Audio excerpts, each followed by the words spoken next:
Salam değerli izleyicilerim. Bugünkü mövzumuz tonus hakkındadır. Körpelerde hipertonus, hipotonus ve ne zaman hekime müracaat etmek lazımdır? Belə ki, körpələr doğuşdan tonusla doğulur. Ümumiyyətlə əzələrimizdə tonus vardır. Tonus olmasa biz heç bir hərəkəti icra edə bilmərik.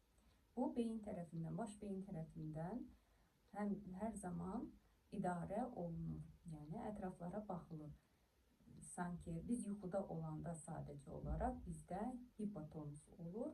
Amma ayıq olduqda isə bizdə hər zaman əzələlərimiz aktivdir. Ona görə də tonus normada olur. Körpələrdə də bu aylarına uyğun olaraq dəyişir. Yəni ilk zamanlar körpə dünyaya yeni göz açdığında hipertonus olur. Neonatologlar bunu hətta çox gözəl bir əlamət kimi qiymətləndirirlər. Niyə? Çünki hipertonusun olmaması, əksinə bu şəkildə baxın, yəni bu şəkildə görünməsi körpənin yaxşı bir əlamət deyildir. Bu, yəni sonradan artıq diaqnozu qoyulan xəstəliklərin əlamətidir. Belə ki, hipertonusla nə deməkdir? Yəni əgər uşağın ətrafları bu şəkildəki kimi görünürsə, aşağıdakı şəkildə diqqət yetirin, o zaman körpə sağlamdır. Və ilk aylarda biz görürük ki, uşaq yumruqları və ayaqların gövdəsinə doğru sıxmış, hətta yumruqlar belə olur. Belə bir şəkildə ağlayır, yatır, ola bilər. Bu sizi qorxutmasın, bu normal bir haldır. Bu ilk 3 aya kimi davam edə bilər.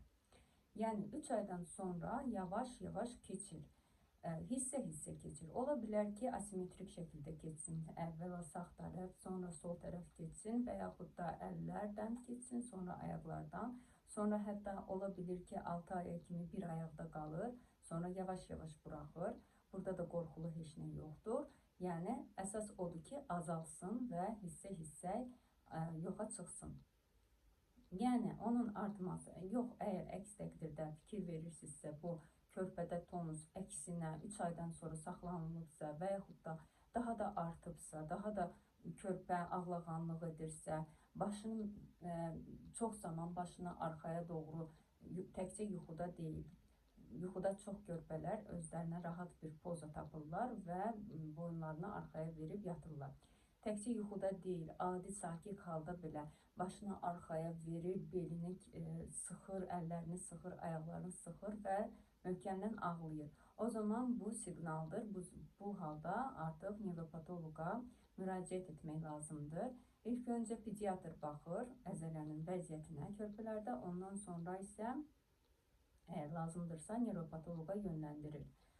Və bunu mən sizə deyim ki, yəni özünüz və yaxud xala, əmi, dayı uşağa baxıb bu diaqnozu qoya bilməz. Sənin uşağında hipertonus var, həkimə müraciət etməlisən. Xeyr, özünüz şübhələnirsinizsə, hər hansı bir vəziyyətdə şübhələnirsinizsə, özünüz həkimə müraciət etməlisiniz. İndi sosial şəbəkələrdə çoxlu sayda qısa metrajlı videolar vardır ki, bunu görürsünüzsə, mütləq həkimə müraciət etməlisiniz. Bu artıq xəstəlikdir, patologiyadır, xeyr. Belə hallarda aldanmayın. Yəni bu yenə dediyim kimi 3 aya kimi davam edən bir şeydir. Yəni normadır, fizioloji olaraq normadır. Ola bilir ki, mən çox eşitmişəm, bəziləri deyirlər ki, mənim uşağımda hipertonus var idi, masajdan sonra çox gözəl effekt oldu, çəkildi. Əlbəttə 3 aydan sonra onsuz da o çəkilməli idi. Siz hətta masaj eləməsəydiniz də belə o çəkilməli idi. Ona görə də çox zaman bəziləri 3 aya doğru, bəzi həkimlər 3 aya doğru qalanda deyirlər ki, uşaqda hipertonus var, masaj elətdirməlisiniz və dərhal masaj elətdirir valideyn və bir həftədən sonra hər şey çəkilir. Valideyn deyir ki, bu masaj mənim uşağıma kömək oldu. Əslində sizin uşağınız normal idi, normal tonus idi, yaşına uyğun, ayına uyğun, ona görə də bir həftədən sonra çəkildi.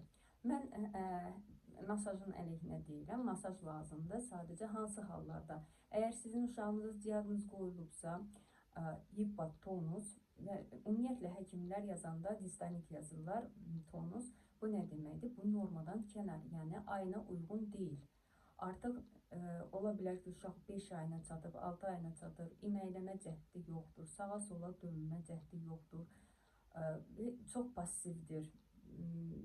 Ona görə də həkimlər bu diaqnozu qoyurlar və o zaman masaj, üzmələr, gimnastikalar çox, yəni bu kurs şəklində olmalıdır.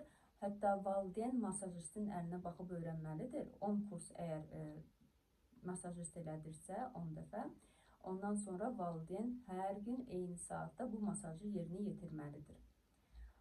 Hipotonusda əsasən gimnastikalar kömək olur. Xüsusi gimnastikalar vardır. Masajdan çox gimnastika kömək olur. Və burada üzmələr əksinə, çünki üzdükdə, yatdıqda və masaj zamanı əzəllər rahatlaşır. Ona görə də hipotonusda əksinə olaraq gimnastika daha da möhkəmləndirər, hissə-hissə möhkəmləndirər əzəlləri. Amma yenə də sırf hipotonusa aid masajlar vardır. Bunun spesialistləri vardır, onlara mütəxəssisləri var, onlara müraciət etmək lazımdır. Yəni hipotonus zamanı hipertonusun masajını etmiş olsaz və üzməyə uşağı üzmək də yox, vanna qəbuluna desək, öyrəşdirsəz, əksinə hipotonus artacaq və uşaq artıq 1 yaş yarımdır, amma yeriyə bilmir, yaxşı sərbəst otura bilmir. Bu da onun əlamətləridir. Bu sonraki mövzudur, bu daha dərindir. Çünki bu sonradan hətta cerebral iflicin